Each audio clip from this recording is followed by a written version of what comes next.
Бога, над обрывом я думал о детях, как они погибали в беслане, об убийцах, ходивших по свету, непорочным прикрывшись исламом. Заплутав в своем горе и боли, разругался с подпившим Богом, распиная свободу и волю, подвели меня к пропасти ноги, словно косами с влюбленных колос. Я упал, разбивая колени, и услышала небо мой голос, эхом боль отдавая вселенной. Мой народ, что веками над бездной, ты что даришь планете любовь, как живешь ты, народ мой железный, когда выпита вся твоя кровь. Удержали меня над обрывом, детский голос донес ветерок.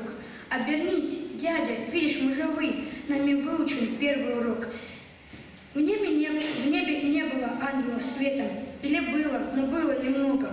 Поднялись в небеса ваши дети, и теперь они армия Бога.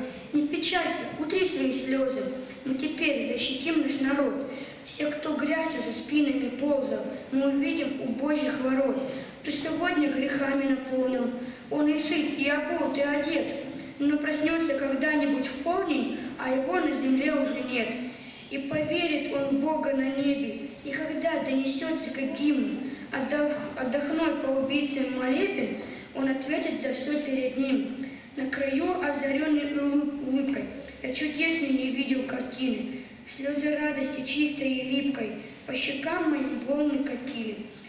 Белокрылые ангелы, дети, голосами по небу звеня, целым войством Божьим светом провожали с обрывом меня. Я стоял у подножия старинных, среди гула и шума машин. Сотни глаз улыбались невинных из высоких небесных вершин.